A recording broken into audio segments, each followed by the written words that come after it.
안녕하십니까. 잘 지내셨어요? 네. 민법 총칙 불완전한 의사표시 하고 있죠. 오늘은 착오에 의한 의사표시 할 차례입니다. 기본서 56페이지. 민법 총칙을 보고 있죠. 민법 총칙은 매매 계약과 같은 법률행위의 유효요건이다 그랬어요. 내용이. 그 법률행위의 유효요건 중에서 목적요건 4가지 확정성, 가능성, 적법성, 사회적 타당성하고 봤고요. 법률행위의 필수 요소가 있었죠. 의사표시라고. 그 의사표시가 비정상적이라면 법률행위도 무효 아니면 취소할 수 있다고 그랬습니다. 그 비정상적 의사표시가 총 4개가 있었죠. 그죠? 그 중에 의사표시가 불일치하고 이걸 의사의 흠결 이렇게 부른다고 그랬어요. 이렇게 불일치하고 그 불일치를 의사를 표시한 사람이 스스로 알면서 하는 경우가 2개가 있었죠. 진이 아닌 의사표시하고 허위표시. 여기까지 이제 지난주에 했죠. 이제 3번째가 즉 의사표시가 불일치해. 근데 그 불일치를 몰라. 의사를 표시한 사람이 몰라. 요거를 착오에 의한 의사표시라고 하게 됩니다. 109조에서 규정이 있죠. 물론 109조에서는 착오의 개념을 설명하고 있진 않아요. 그냥 중여부분에 착오가 있으면 취소할 수 있다. 그러나 중대한 과실로 인한 경우에는 취소하지 못한다. 그리고 전항의 취소는 선의의 제3자에게 대응하지 못한다. 이렇게 착오에 의한 의사표시가 있을 때 그걸 어떻게 처리할지만 규정을 두고 있고 착오가 도대체 뭐냐? 이거는 설명하고 있질 않아요. 따라서 일단 착오가 뭔지 개념부터 잡아야 되고 그 개념은 어렵질 않죠. 의사표시가 불일치하고 불일치를 모르고 있는 경우 이걸 착오로 한다. 개념은 그렇죠. 그 다음에 이런 착오가 어떤 유형이 있을까? 굉장히 다양한데요. 가장 대표적인 게 표시상 착오라고 표시를 잘못하는 거죠. 개당 1,000원에 살 생각을 했지만 개당 10,000원이라고 잘못 표시하는 경우. 이게 대표적인 착오가 될 겁니다. 2번째 내용상 착오라고 자신의 그 표시의 의미를 잘못 알고 있는 경우. 우리 오리하고 거위 구별 못하는 사람 많죠? 그죠? 미국 달러하고 호주 달러가 같다고 생각하는 사람들 많아요. 우리나라 화폐 단위 원과 중국 화폐 단위 원이 같은 거라고 착각하고 있는 사람들 의외로 많습니다. 그런 거 생각하시면 돼요. 그걸 내용상 착오라고 한다. 자, 3번째 사자라고 해서 심부름꾼이 있어요. 2이 있습니다. 표시기관과 전달기관이 있는데요. 그 중에 표시기관. 야 가서 개당 1,000원에 사와라 그랬더니 10,000원에 사오는 사람이에요. 이런 걸 이제 표시기관의 착오라고 합니다. 이것도 착오가 되죠. 반면에 전달기관의 착오는 엉뚱한 사람에게 전달을 한 경우를 말합니다. 따라서 이건 착오가 아니겠죠. 4번의 법률착오와 5번의 쌍방착오, 계산착오는 같이 묶어서 기억하시면 돼요. 판례로 이해하시면 돼요. 밑에 판례를 보면 양수인이 부동산을 산 사람이 양도세를 부담하기로 하고 그걸 계산해서 양도인에게 매매대금과 같이 교부를 했는데 나중에 그 양도소득세가 더 많이 부과가 되는 사건이 있었어요. 자, 이런 경우에 세법, 양도세 부과와 관련된 세법을 잘못 이해한 거죠. 그죠? 세법을 잘못 이해했으니까 계산을 잘못했겠지. 그래서 법을 잘못한 경우를 법률의 착오라 하고 그에 따라서 계산을 잘못한 것을 계산착오라고 부르게 됩니다. 이렇게 양도소득세 따위를 착오하게 되면 양도인, 양수인 둘 다 착오를 하게 되죠. 쌍방착오라고 부르게 됩니다. 그래서 법률착오, 쌍방착오, 계산착오도 착오가 될 수 있다. 이렇게 생각하시고 하나 더. 맨 밑에 관련 판례를 보면 양도소득세액은 부동산을 양수하고 난 다음에 나중에 신고해서 납부를 하죠. 따라서 계약 당시에는 얼마가 부과될지가 불확실해요. 그죠? 이런 걸 뭐라고 얘기해요? 장래 불확실한 사실이라고 하죠. 미필적이라는 말이 있는데 미필적이라는 말도 불확실하다라는 말로 이해하시면 돼요. 어쨌든 장래 불확실한 사실도 미필적 불확실한 사실도 착오 대상이 될 수 있지요. 그죠? 불확실한 사실에 대해서도 착오 대상이 될 수 있다. 그렇게 지문이 나온 적도 있습니다. 그리고 이제 한 장 넘기면 서명 날인의 착오가 있죠. 서명 날인의 착오는 표시상 착오하고 똑같다고 생각하시면 돼요. 엉뚱한 서류에 서명 날인한 경우 신원 보증 서류라고 생각했고 도장을 찍었는데 연대 보증 서류인 경우, 임대차 계약서라고 생각하고 도장을 찍었는데 매매 계약서인 경우, 일반 보증이라고 생각하고 도장을 찍었는데 연대 보증인 경우, 이런 등등 엉뚱한 서류에 도장을 찍은 걸 서명 날인의 착오라고 부르게 되고요. 요거는 앞에서 봤던 표시상 착오하고 똑같다라고 생각하시면 됩니다. 표시상 착오하고 똑같다. 자, 착오의 유형에서 조심해야 될 게 동기의 착오죠. 갑이 A 토지를 갖고 있더라. 우리 이 A 토지를 살 생각을 했다. 사겠다, 이거를 사겠다. 매수 의사. 그래서 갑한테 A 토지를 사겠다는 의사를 표시했다. 자, 을은 A 토지를 살 생각을 하고 A 토지를 사겠다고 표시했으니까 결과적으로 의사와 표시는 일치합니다. 일치. 그런데 이 땅을 사는 이유가 있더란 말이에요. 이유. 이게 뭐죠? 동기죠. 지난주에 동기불법이라고 해서 거기에서 동기의 개념을 말씀을 드렸어요. 법률 행위를 하는 이유. 그게 동기라고 그랬습니다. 그런데 이 땅은 공장을 지을 수 없는 땅이더란 말이죠. 우리 이 땅을 사는 이유가 공장 신축을 위해서 땅을 사는데 이 땅이 공장을 지을 수 없는 땅이더라. 이런 걸 동기의 착오라고 부르게 됩니다. 그런데 동기의 착오는 결과적으로 의사와 표시는 일치하죠. 일치하니까 이건 원칙적 착오가 아니게 됩니다. 즉 동기의 착오를 이유로는 취소할 수 없다가 대원칙이 되는 거예요. 다만 우리 대법원이 이 동기의 착오가 예외적으로 착오가 되는 경우를 두 가지를 예를 들고 있습니다. 하나가 이 을의 동기가 갑에게 표시가 돼서 알려진 경우, 을이 공장 지려고 땅을 산다는 것을 갑에게 표시하여 갑이 그 사실을 알게 되었고, 그래서 이 공장을 신축한다는 사실이 계약 내용에 포함이 되어버린 경우, 이런 경우가 있을 수 있고요.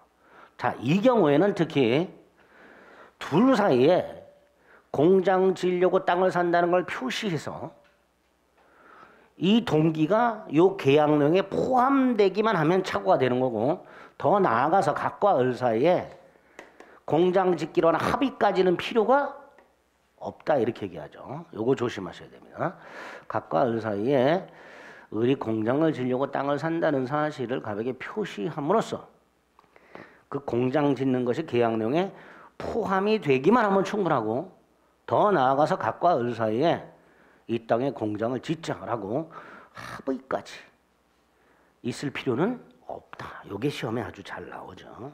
그게 하나 있고요. 두 번째로 이걸 표시하진 않았지만 을이 표시를 안 했어요.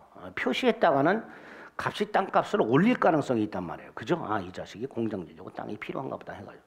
따라서 을이 표시를 안 했어요. 그런데 교섭하는 과정에서 갑이 이 땅은 공장 부지로 최적이다, 이런 말을 만약에 했다면 을의 입장에서는 아, 공장을 지을 수 있나 보다라고 착각할 수밖에 없겠죠. 이런 걸 유발된 동기의 착오, 이렇게 부릅니다.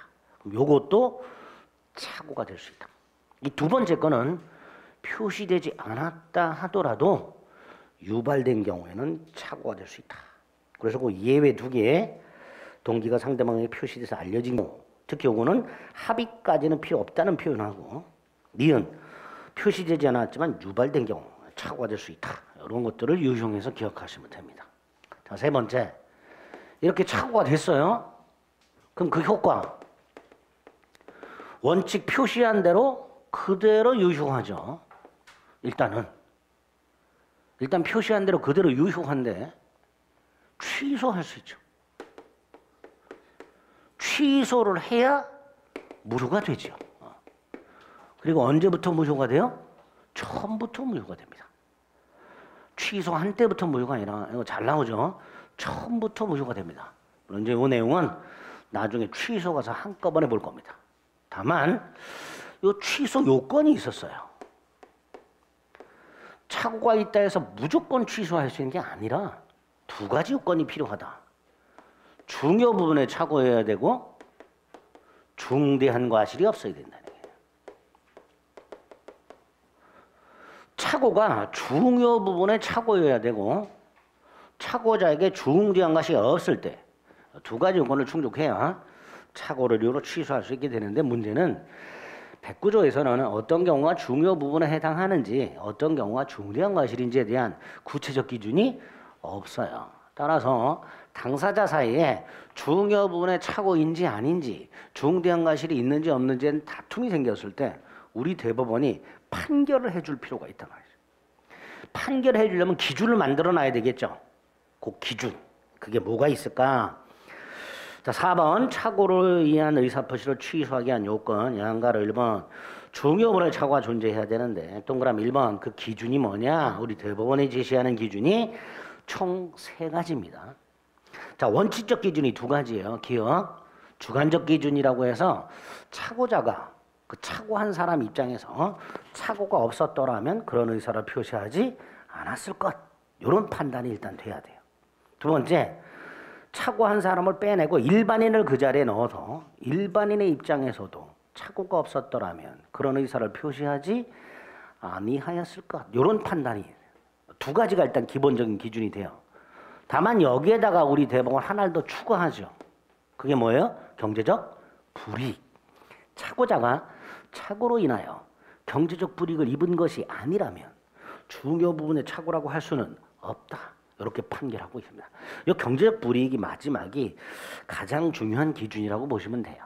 어쨌든 3가지 기준이 필요하다. 자, 이 3가지 기준에 따라서 중요 부분의 착오에 해당되는 것과 해당되지 않는 것, 이걸 구별할 수 있어야 되죠.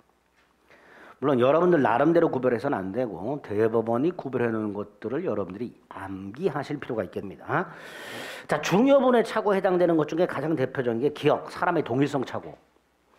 사람의 동일성 착오는 사람을 잘못한 거예요.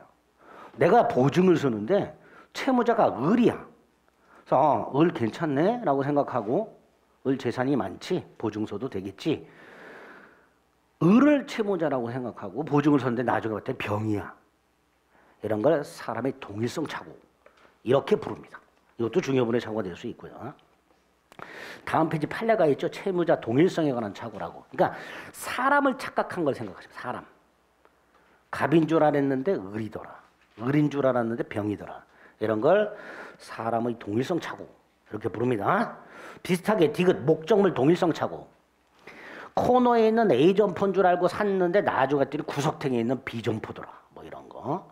목적물 동일성 착오. 미음 토지의 현황이나 경계에 관한 착오.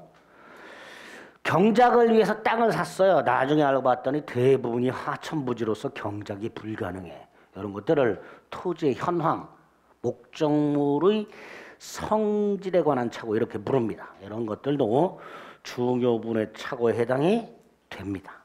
자, 대충 이렇게 이런 게 중요 부분이구나 한번 눈으로 확인한 다음에 실질적으로 시험에 나오는 거 암기하셔야 돼요.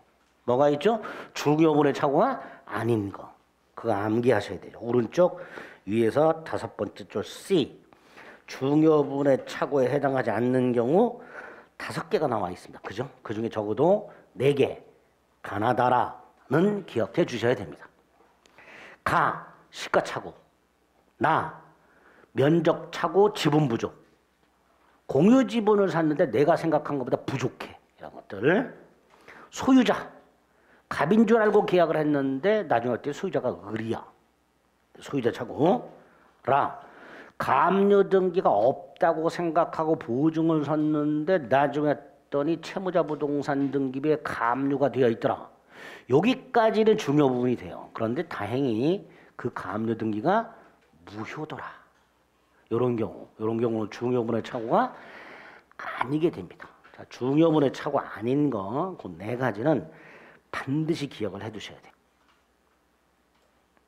두 번째, 중요분의 차고가 있다 하더라도 차고자에게 뭐가 있으면 중대한 과실이 있으면 취소를 못한다 그랬어요.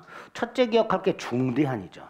그냥 과실이 아니라. 자, 여기서 먼저 차고에서 과실이라는 개념이 왜 나온지 먼저 생각을 해봅니다. 차고라는 것은 의사하고 표시가 불일치하는 것을 표의자가 안다 모른다. 모르는 거죠. 선이에요, 선이. 자신의 의사와 표시가 불일치한다는 걸 표의자가 모르고 있어요. 모르는 걸 법에서 뭐라 그래요? 선의. 근데 이 선의가 두 가지죠. 선의 무과실하고 선의 과실하고. 보통 선의는 선의 무과실과 선의 과실 둘로만 나눠요. 그런데 차고는 이 과실을 또다시 나눈 거죠. 경과실하고 중과실로 나눈 거예요. 그래서 차고자가 자신의 의사 표시가 불일치한다는 걸 모르고 있고 선이 그 모르는데 과실이 없거나 경과실이 있을 땐 뭐 할 수 있고 이때는 취소할 수 있는 거고 중과실일 때만 뭘 못하는 거다. 취소 못하는 거다. 이렇게 민법은 과실을 또다시 쪼개가지고 중대한 과실이 있을 때만 취소를 못하도록 이렇게 해놨다. 이 구조를 머릿속에 기억을 해두셔야 돼요. 여기서 지문이 자주 나오죠. 뭐라고 나와요? 과실이 있다면 취소할 수 없다. 틀렸죠? 과실이 있다면 취소할 수 없다. 틀렸고 과실이 있더라도 취소할 수 있다. 둘 다 틀린 지문이 되는 거예요. 과실을 나눠야 된단 말이죠. 그죠? 얼핏 생각하면 잘 보세요. 과실이 있다면 취소 못한다. 과실이 있다면 취소 못한다. 이게 틀린 지문이라면 과실이 있더라도 취소할 수 있다가 옳은 지문이 돼야 되잖아요. 근데 그것도 틀린 지문이 되는 거예요. 헷갈리죠? 그냥 과실을 나누자 말이죠. 경과실이 있을 때는 취소할 수 있고 중과실이 있을 때는 취소하지 못한다. 이렇게 명확하게 구별을 해 두셔야 돼요. 그리고 두 번째, 이때 중대한 과실이라는 게 뭐냐? 현저한 부주의를 말한다. 과실이 부주의고 중대한은 현저한 부주의를 말한다. 그럼 기준이 뭐가 있냐? 없다 말이죠. 여기도. 구체적 기준이 없다. 그래서 여기도 우리 대법원이 중대한 과실이 있다 없다라고 판결해 놓은 것들을 구별을 좀 해야 되고요. 그 중에 동그라미 2번 중대한 과실이 있는 경우 취소할 수 없다라고 돼 있죠. 판례가 3개가 있는데 그중에 1번, 2번은 꼭 기억하자. 1번 공장을 짓고자 땅을 사는 사람이 그 땅에 공장을 지을 수 있는지 여부를 확인하지 않은 과실. 이게 중대한 과실이죠. 두 번째, 공인중개사 등 신뢰성 있는 중개기관을 통하지 않고 개인적으로 부동산을 거래하면서 임야도 등을 제대로 확인하지 않아서 엉뚱한 땅을 산 경우 개인적으로 거래하면서 임야도 등 지적 공부를 제대로 확인하지 않았다. 이런 것들도 뭐가 있다? 중대한 과실이 있다. 이렇게 얘기를 하죠. 다만 니은 중대한 과실이 있으면 취소를 못하잖아요. 그죠? 예외가 있더라. 중대한 과실이 있어도 취소할 수 있는 예외가 있더라. 어떤 경우? 상대방이 착오를 이용한 경우. 내가 착오가 있고 중대한 과실이 있어. 그래서 취소를 못해야 되는데 내가 착오에 빠졌다는 걸 상대방이 알면서 이용을 했어.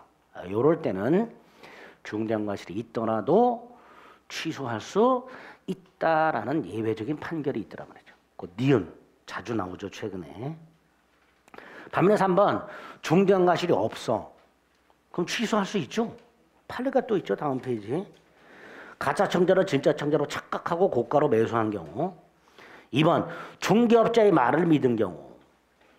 3번도 마찬가지죠. 중개인 말을 믿었죠. 이렇게 2번, 3번처럼 부동산 거래와 관련된 전문가 말을 신뢰했다면 엉뚱한 물건을 샀다 하더라도 그 전문가 말을 믿었기 때문에 중대한 과실이 없다가 됩니다.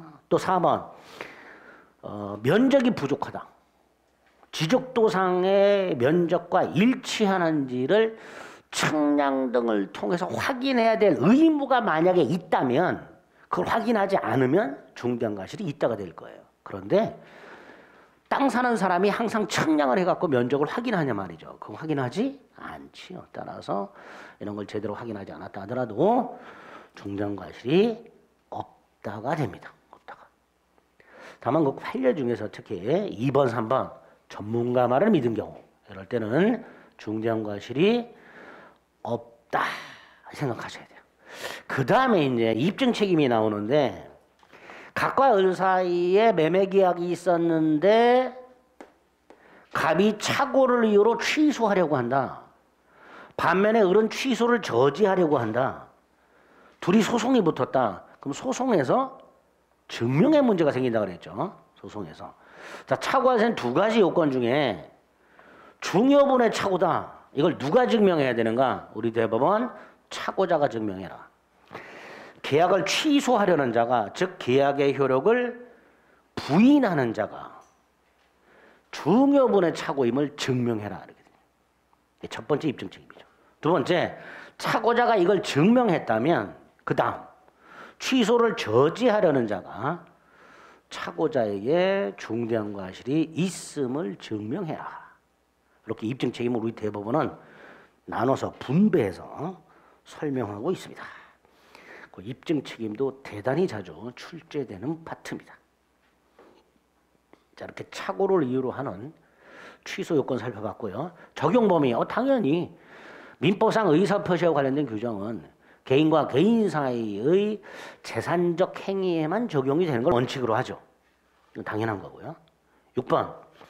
착오를 이유로 갑과 을이 매매 계약을 한 상태에서 갑이 착오를 이유로 취소를 했다. 당연히 상대방한테는 손해가 생길 여지가 있죠. 그죠? 을은 갑으로부터 땅을 사가지고 건물을 짓고 있는데 갑이 느닷없이 착오를 이유로 취소해버리면 짓고 있던 건물 철거하고 토지를 원상에 복구해서 돌려줘야 되니까 을에게는 손해가 생긴단 말이죠. 자, 이렇게 손해가 생겼을 때 배상 책임이 있는가의 문제가 있는데 백구조에서는 배상 책임을 규정하고 있지를 않아요. 따라서 착오를 이유로 법률행위를 취소함으로써 상대방에게 손해가 생겼다 하더라도 손해를 배상할 책임 따위는 없다. 그래서 오른쪽 7번. 당사자가 계약을 하면서 특약을 하는 경우가 있더라. 뭐라고? 착오가 있더라도 우리는 취소는 하지 않기로 한다. 이렇게 특약을 하는 경우가 있고 두 번째 그 특약은 유효하다라는 게 판례입니다. 오른쪽 7번. 착오 취소와 관련된 백구조 규정은 임의 규정이기 때문에 당사자가 계약을 하면서 착오로 인한 취소권을 포기, 배제하는 약정, 합의 얼마든지 할 수 있고 그 합의는 유효하다라는 게 판례입니다.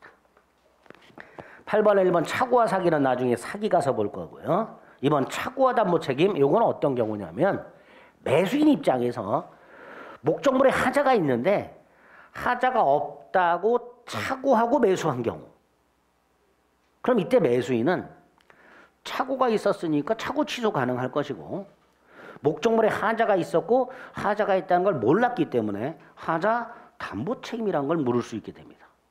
이렇게 착오와 하자 담보 책임 두 가지가 경합을 하는 경우가 있을 수 있고 과거에는 담보 책임이 착오의 특별 규정이기 때문에 담보 책임만 인정된다라고 판결했었어요. 근데 최근에는 둘 다 인정될 수 있다. 즉 담보 책임이 성립하는지와 상관없이 성립을 하든 안 하든 착오 요건을 갖추면 착오 취소할 수 있다. 이것도 최근에 잘 나오고 있습니다. 양가로 2번. 매수인은 하자 담보 책임이 성립하는지와 상관없이 착오를 이유로 취소할 수 있다. 3번 아주 중요하죠. 매수인이 대금을 지급하지 않아. 그래서 매도인이 적법하게 계약을 해지하고 손해배상을 청구하고 있어. 자, 이때 매수인 그 손해배상 책임을 면하기 위해서 이미 매도인에 의하여 적법하게 해제가 된 계약을 착오를 이유로 취소할 수 있는가? 그렇다. 아주 중요하죠. 3번 아주 중요합니다. 매도인에 의해서 계약이 적법하게 해제가 된 후라 하더라도 매수인은 착오를 이유로 취소할 수 있다. 그 다음에 이제 4번은 제가 처음 말씀드린 건데 우리 민법상 화해계약이란 건 이제 우리 시험 범위가 아니죠. 화해계약은 쉽게 생각하면 피해자와 가해자가 합의를 보고 그 다음에 피해자는 일체 책임을 묻지 않는다. 뭐 이렇게 피해자와 가해자 사이의 분쟁을 합의를 통해서 해결하는 걸 화해계약이라고 해요. 근데 문제가 생겼어. 피해자가 손해가 1,000만 원이 생겼어. 피해가 1,000만 원이 생겼어.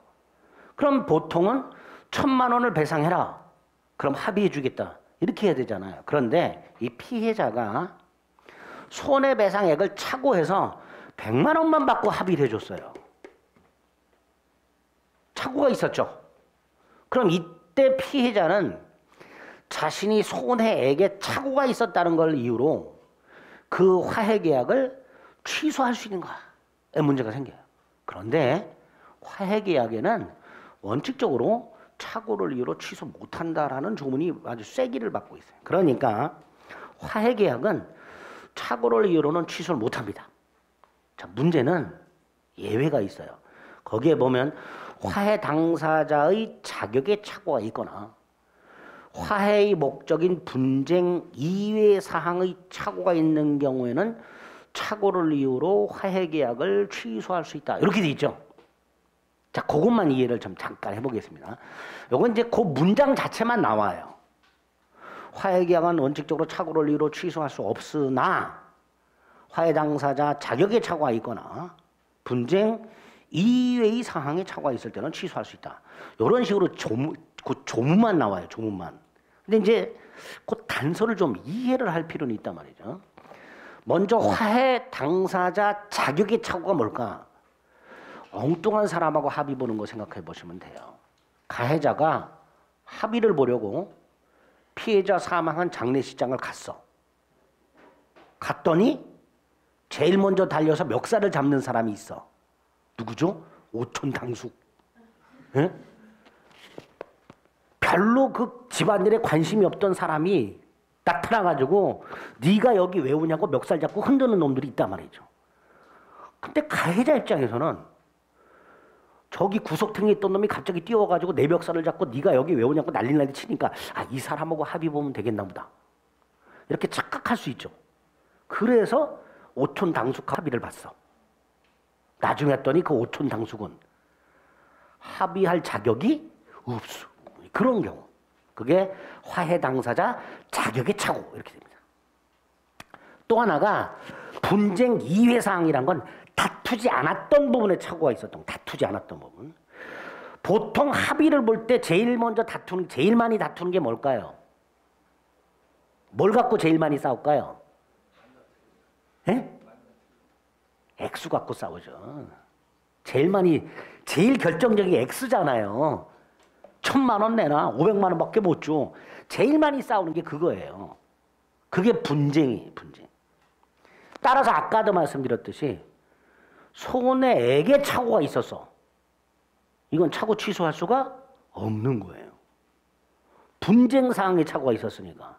반면에 분쟁 이외 사항이란 건 뭐냐. 이런 사건이 있었어요. 맹장 수술했는데 다음날 죽었어 환자가. 의사 입장에서는 겁이 났어요. 아, 내가 수술 잘못했나 보다.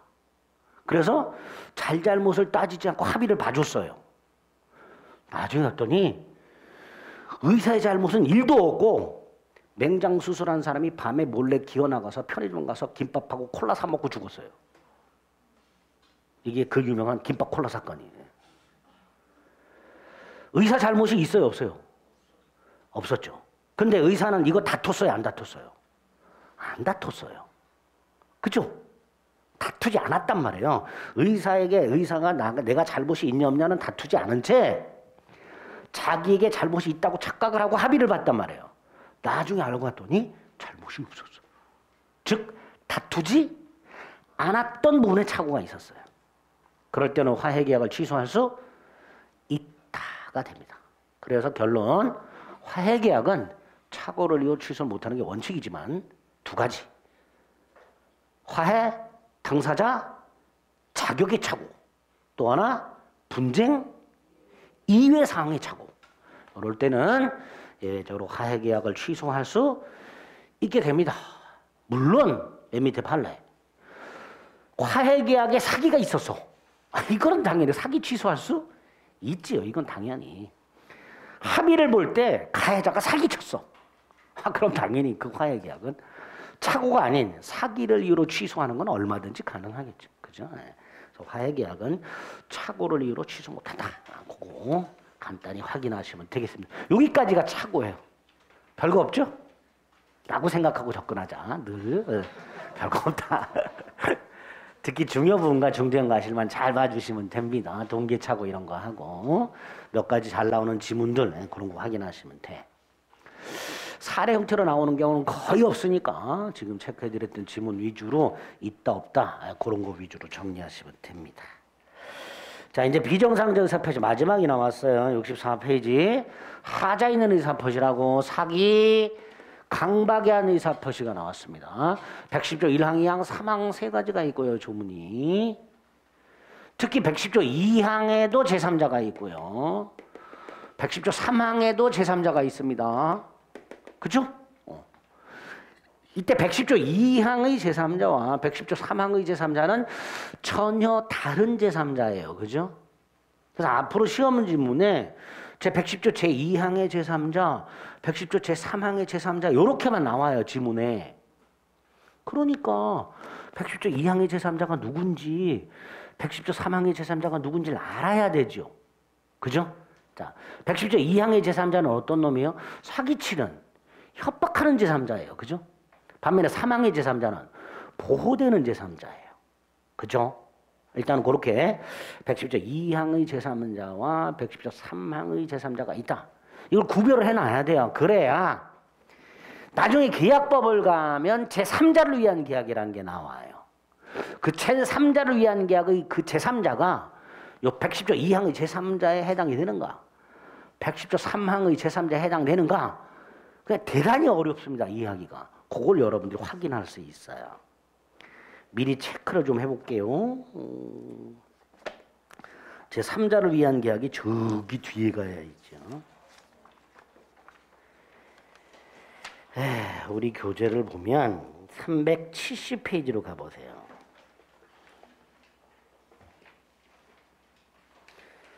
370페이지를 가면 위에서 세 번째 줄에 이런 표현이 있습니다. 370페이지 위에서 세 번째 줄 제3자를 위한 계약의 제3자는 제110조 제2항의 제3자에 해당한다. 그죠? 근데 그 디귿의 주의를 보면 이렇게 돼 있죠. 제3자를 위한 계약의 제3자는 107조 내지 110조에서 보호되는 제3자에 해당하지 않는다. 이런 표현이죠. 생각만 해도 머리가 딱딱 아프죠. 아픈데 나중에 제3자를 위한 계약 가서 이해를 좀 해보겠습니다. 그 전제가 110조 2항의 제3자와 110조 3항의 제3자를 구별하는 게 전제가 일단 돼야 돼요. 아시겠죠? 저 자식이 뭔 개소리 하는 거야. 벌써부터 눈에서 레이저가 나오기 시작합니다. 네, 1교시인데. 자, 어쨌든 하자 있는 의사표시는 이렇게 사기 강박에 있는 의사표시를 말하는데 뜻을 정확하게 숙지하셔야 되죠. 우리 대법원이 뭐라 그래요? 의사표시는 일치. 110조가 적용이 되려면 사기 강박의 의사표시가 확립하려면 의사표시의 불일치는 있을 수가 없다. 일치해야 된다. 다만 그 의사를 결정해서 표시하는 과정에 사기나 강박과 같은 외부의 불법적 간섭이 있어서 의사결정의 자유가 침해된 경우를 말한다. 의사표시는 반드시 일치해야 된다. 그죠? 의에 보면 1번, 2번 판례가 있죠. 따라서 특히 그 관련 판례 갑이 병으로부터 기망을 당하여 신원 보증 서류에 서명날이 난다는 생각으로 연대 보증 서류에 도장을 찍은 경우 의사는 신원 보증, 표시는 연대 보증이죠. 즉 의사 표시가 불일치. 따라서 이때 갑은 연대 보증 계약을 사기를 이유로 취소할 수는 없고 차고 취소가 문제가 된다. 이렇게. 그죠? 특히 이런 경우를 대법원이 뭐라 그래요? 기망에 의한 무슨 차고?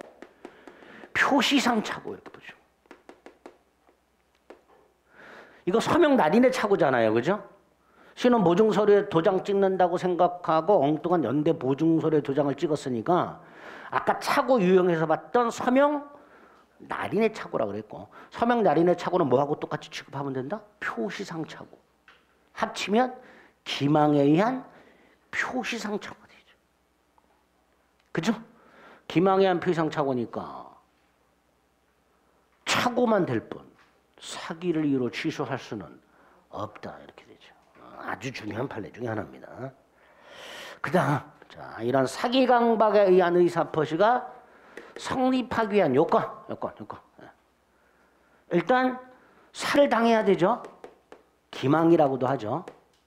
또는 협박을 당해야 되죠. 강박이라고 하죠. 자, 사기를 당하면 어떤 일이 생겨요? 착각에 빠지죠. 강박을 당하면 어떤 일이 생겨요? 공포심이 생기죠. 이렇게 사기나 강박으로 인하여 착오나 공포심이 생기고 그 착오나 공포심 때문에 의사를 표시해야 되며 이때 의사 표시는 일치할 것. 일치. 따라서 특히 요거 무슨 착오예요? 동기의 착오죠. 무슨 착오라고요? 동기의 착오죠. 표시상 착오가 아니라 아까 동기의 착오가 뭐였었어요? 의사표시는 일치. 의사표시는 일치. 그러니까 이 착오는 무슨 착오? 동기의 착오죠. 그런데 상대부터 사기당해서 착오가 생겼어. 동기의 착오가 사기당해서 생겼어. 무슨 착오예요? 유발된 동기의 착오죠. 그죠? 유발된 동기의 착오니까 일단 이 경우에는 사기 취소 가능하고 유발된 동기의 착오니까 착오가 되잖아요. 그리고 중요 부분이라면 이때는 착오 취소도 가능하다 이렇게 되겠죠. 그죠? 이거하고 헷갈리면 안 된다라고 수없이 말씀드렸습니다. 기망에 의한 표시상 착오는 의사 표시가 불일치하기 때문에 사기 취소는 불가능해. 반대로 기망에 의한 무슨 착오? 동기의 착오. 그냥 착오라고도 하죠. 기망에 의한 착오. 그때 그 착오는 무슨 착오? 동기의 착오. 이때는 사기 취소도 가능하고 착오 취소도 가능하다. 아까 앞에서 건너뛰었던 것 중에 하나 있어요. 63페이지. 8번의 양가로 1번. 63페이지 8번의 다른 제도와의 관계 양가로 1번을 보면 뭐라고 돼 있어요? 기망에 무슨 착오? 동기의 착오가 유발된 경우에는 사기 취소도 가능하고 착오 취소도 가능하다. 그죠? 그래서 뭐하고 헷갈리면 안 된다? 기망에 의한 표시상 착오하고 헷갈리면 안 된다. 그쵸? 조심하셔야 됩니다. 자, 어쨌든 돌아와서 사기나 강박에 의한 착오 또는 공포심이 생기고 착오 또는 공포심에 의해서 의사를 표시해야 되는 인과관계가 필요하다. 인과관계. 원인과 결과, 원인과 결과. 그리고 이 인과관계를 기망을 하는 사람이나 강박을 하는 사람이 미리 생각을 하고 있어야 된다. 이놈은 어떻게 기망을 해야 착각을 하지? 어떻게 협박을 해야 공포심을 느끼지? 이런 걸 미리 생각을 하고 있어야 된단 말이죠. 또 착오나 공포심을 어떻게 하면 계약과 연결시킬까? 이런 걸 미리 기망을 하거나 강박을 하는 사람이 생각을 하고 있어야 된단 말이죠. 쉽게 말하면 계획을 잘 세워라 이런 뜻이에요. 저놈을 어떻게 하면 울고 먹을까? 그거를 2단의 고의 이렇게 불러요. 2단의 고의. 계획을 2개를 세워라.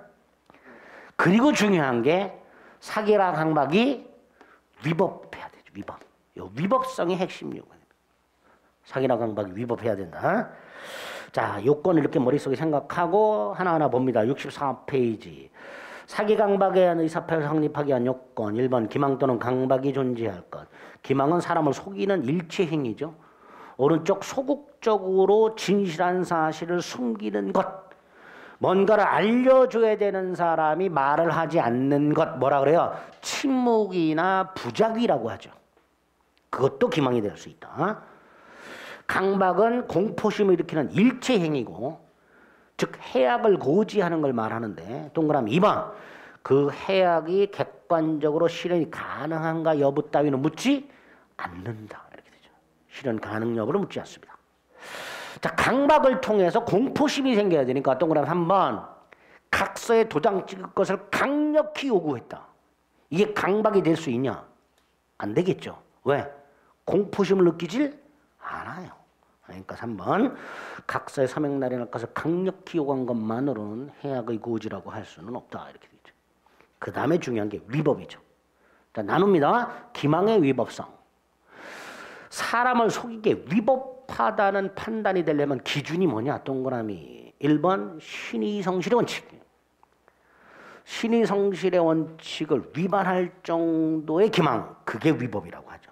따라서 기업, 상품을 선전하거나 광고할 때는 다소 과장이 들어갈 수밖에 없죠. 이건 위법한 기망이 아니다라고 합니다. 동그라미 기어. 따라서 두 번째 줄. 상가 분양 시 일정 수익 보장한다는 취지의 광고. 이것도 위법한 기망이 아니지요.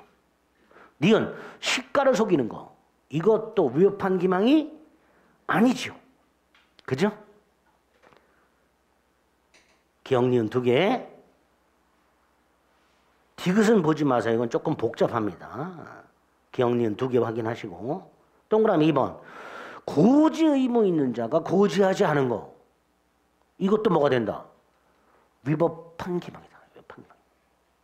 고지 의무 있는 자가 고지하지 않아. 그러니까 고지 의무 있다는 게 전제가 되고요.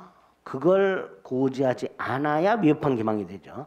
대표적인 게 한 장을 넘기면 아파트 분양하면서 인근에 공동묘지가 조성됐다는 사실을 알리지 않은 경우. 출제가 된 바가 있죠. 위법한 기망이 됩니다. 반면에 강박의 위법성, 동그라미 1번. 강박이라는 건 해악을 고지하면서 공포심을 일으키게 하는 건데요.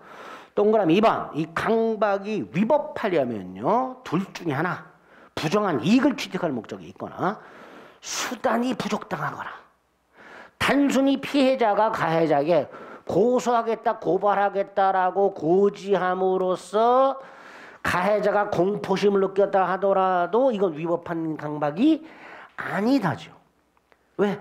피해자는 고소권이 있으니까 법에서 허용하고 있는 고소권을 행사하겠다라고 정당한 권리 행사를 고지했다 하더라도, 그래서 상대방이 공포심을 느꼈다 하더라도 이걸 위법이라 해서는 안 되는 거죠. 다만 둘 중에 하나, 부정한 이익을 취득할 목적이 있거나 또는 수단이 위법하다, 고소하겠다, 고발하겠다고 말을 하면서 사심위를 휘두른다거나 야구방망이를 휘두른다, 뭐 이런 경우, 그 정도는 돼야 위법하다. 그게 동그라미 2번. 판례도 있죠. 1번. 그 다음에 동그라미 3번. 기망과는 달리 강박은 정도가 둘로 나뉜다. 강박의 정도가 극심하지 않아서 의사결정의 자유가 침해되는 경우가 있고, 극심해서 의사결정의 자유가 박탈되는 경우가 이렇게 나눠요. 강박의 정도가 극심하냐 극심하지 않냐.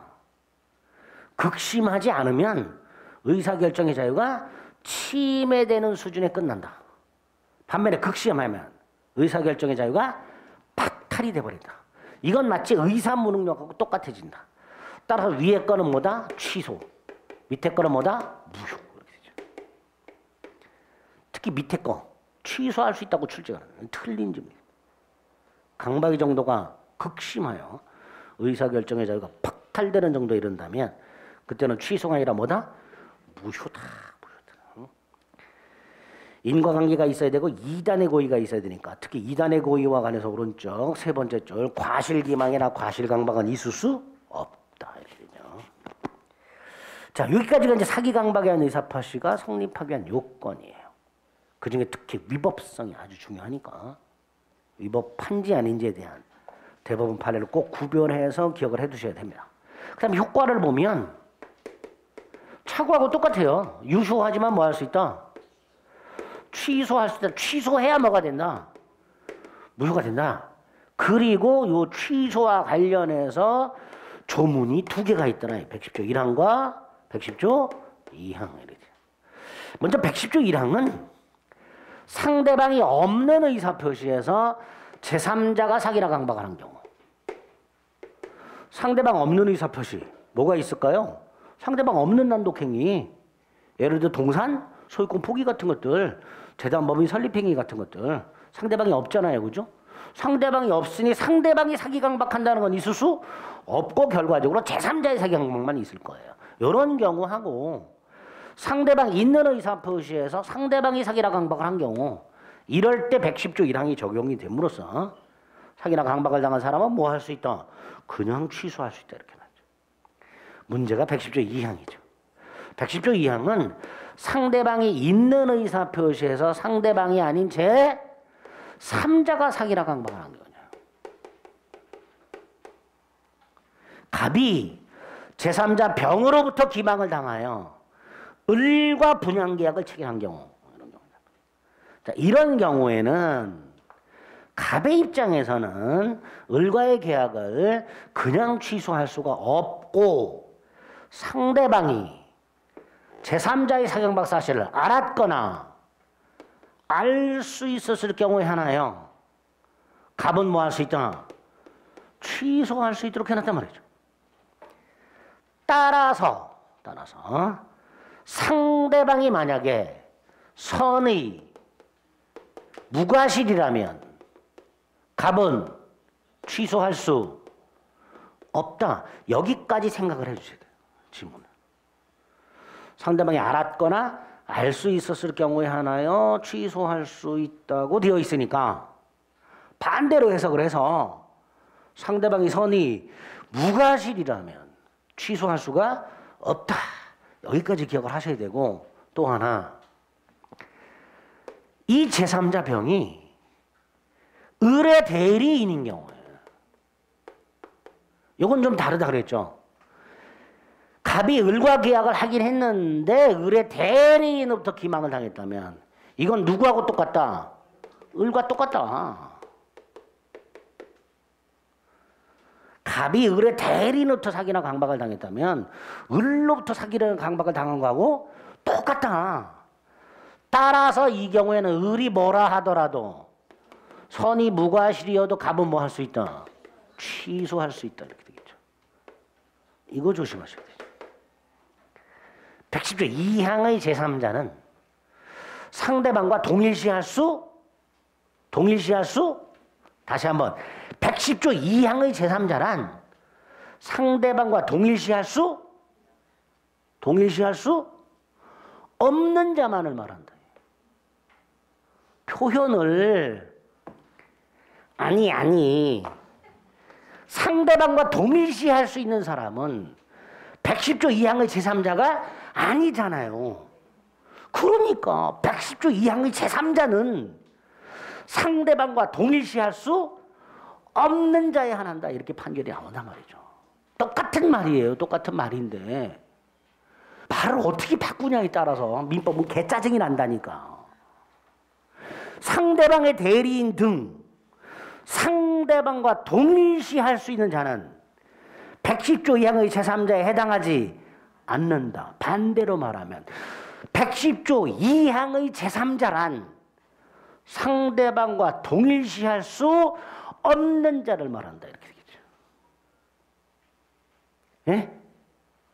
아니 그런 표정으로 저를 보지 마시고 제가 뭐 없는 얘기 한 것도 아니고 68페이지 보세요. 관련 판례 뭐라고 돼 있어요. 의사표시의 상대방이 아닌 자로서 기망해라 했으나 민법 제110조 제2항에서 정한 제3자에 해당되지 아니한다고 볼 수 있는 자란 상대방과 동일시할 수 있는 자를 말한다. 그럼 반대로 해석하면 110조 2항의 제3자에 해당한 자란 상대방과 동일시할 수 없는 자를 말한다. 이렇게 되죠. 같은 같은 말이잖아요. 예? 제가 말을 만든 게 아니고 판례 문구가 이렇다고. 민법은 하면 할수록 개짜증이 나는 이유 중에 하나가 이런 거예요. 그래서 뭐라고 돼 있어요? 세 번째 줄에 상대방의 피용자는 두 번째 줄 상대방과 동일시할 수 없어. 상대방과 동일시할 수 없으니까 110조 2항의 제3자에 해당한다.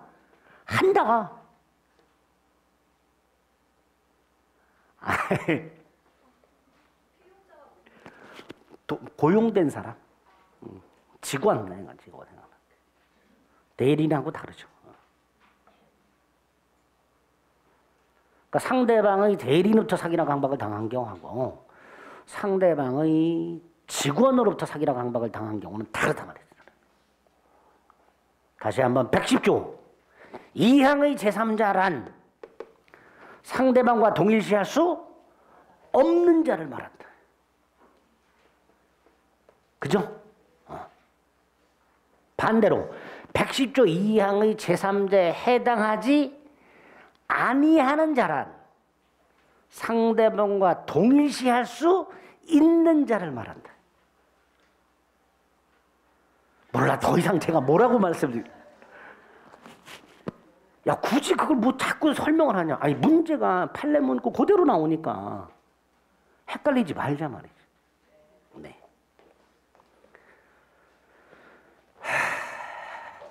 110조 2항 제3자에 해당하는 자와 해당하지 않는 자 이렇게 나누죠. 이거 뭐예요? 상대방과 동일시할 수 없는 자. 반면에 이거는 상대방과 동일시할 수 있는 자 이렇게 되겠죠. 그죠? 얘도 기억해야 되죠. 상대방의 피용인. 이거는 상대방의 대리. 네? 이렇게 하면 좀 난가? 헷갈리지 말고 정확하게 좀. 그래서 동그라미 2번에 뭐라고 해서 상대방의 대리인이 사기라 강박을 했다면 대리인은 상대방과 동일시되므로 110조 2항의 제3자에 해당하지 않으므로 상대방이 알았는지 여부 상관없이 뭐 할 수 있다? 취소할 수 있다. 이렇게 되겠죠. 자, 취소했다 하더라도 누구한테는 대항을 못한다? 선의의 제3자에게 대항하지 못하는데 이때 이 제3자. 자, 각과 을이 계약을 했어요. 을에게 등기를 넘겨놨어요. 갑이 계약을 취소했어요. 을 등기가 말소가 돼요.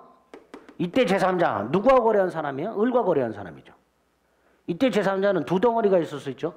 갑이 을과 계약을 취소하기 전에 을과 거래한 사람, 취소한 후에 거래한 사람. 그죠? 근데 대법원이 뭐라 그래요?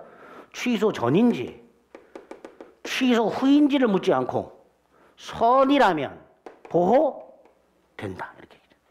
취소 전인가 취소 이후인가를 가릴 필요 없이 보호되는 제3자에 해당이 된다.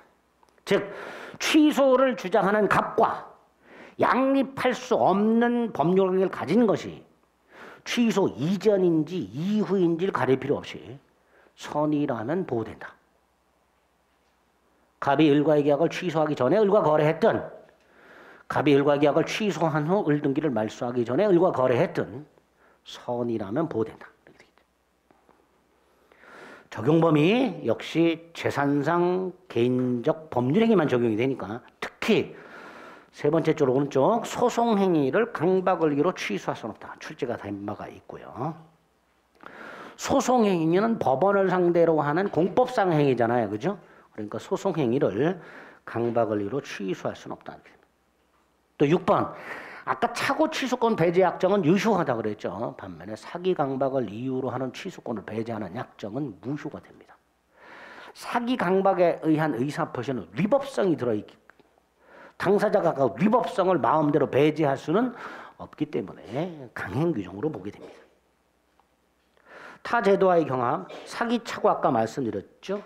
특히 조심할 거 기망에 의한 표시상 착오와 기망에 의한 동기 착오로 구별해서 특히 기망에 의한 동기 착오의 경우에만 사기 착오 취소와 착오 취소가 가능하다. 이번 사기와 담보 책임 이건 어떤 경우죠? 매도인이 목적물에 하자가 있다는 걸 감추고 팔았어요. 그럼 산 사람은 사기당했죠. 사기 취소할 수 있고 하자가 있으니까 하자 담보 책임을 물을 수도 있겠죠. 자, 세 번째, 사기라 강박을 당한 사람은 계약을 취소할 권리가 있죠. 그죠? 그리고 이 사기라 강박을 위법하죠. 그러니까 손해배상 청구권도 있겠죠. 을의 위법한 기망이나 위법한 강박이 갑에 대해서는 불법행위가 성립할 수가 있고요. 우리 민법 750조에 하면 불법행위에 의한 손해배상 청구권이 인정이 됩니다. 그러면 사기라 강박을 당한 사람은 사기라 강박을 이유로 취소하고 또 뭐도 할 수 있다. 손해배상도 청구할 때 조심할 거. 이 두 개의 관계. 취소하지 않고 뭐만 할 수도 있다. 손해배상만 청구할 수도 있다. 둘 다 할 수도 있고 둘 중에 하나만 행사할 수도 있고 둘 다 행사 안 할 수도 있고 갑의 마음이죠. 특히 손해배상을 청구하기 위해서 먼저 취소해야 되는가? 취소할 필요가 없다. 양가로 2번 꼭 기억해야 됩니다. 뻑하면 피해자가 손해배상을 청구하기 위해서는 계약을 먼저 취소해야 한다. 이렇게 나오게 됩니다. 틀린 지문이 됩니다. 취소하지 않고도 손해배상을 청구할 수가 있어요. 또 하나, 갑이 을과의 계약을 취소하면요. 취소를 하면 갑은 을에게 뭘 청구할 수 있어요? 부당이득 반환을 청구할 수 있죠. 갑이 을과의 계약을 취소하면 계약이 뭐가 돼요? 무효가 되죠. 그죠? 근데 만약에 이행을 한 상태라면 계약을 취소하고 돌려달라고 청구해야 될 거 아니에요. 그게 뭐예요? 부당 이득 반환 청구. 그런데 사기나 강박을 당한 자가 계약을 취소하고 사기 강박을 한 놈한테 부당이득 반환을 청구하는 경우에 이 부당이득 반환 청구 속에는 손해배상 청구도 포함이 되어 있어요. 단순히 준 것만 돌려달라가 아니라 플러스 손해배상까지 포함이 되어 있습니다. 따라서 사기라 강박으로 취소함으로써 사기라 강박을 이유로 법률을 취소함으로써 발생하는 부당이득 반환 청구권과 손해배상 청구권은 중첩적으로 행사할 수가 없지요. 왜? 부당이득 반환 청구 속에 이미 뭐가 들어있으니까 손해배상 청구가 들어있기 때문에 그 취소 후 행사하는 부당이득 반환 청구권과 손해배상 청구권은 중첩적으로는 행사할 수 없다. 그런 것들이 출제가 가능한 것들입니다. 이렇게 비정상적 의사표시 남아있는 두 개, 착오하고 사기 강박까지 살펴봤습니다. 자, 의사표시로 발생은 좀 쉬었다가 보겠습니다.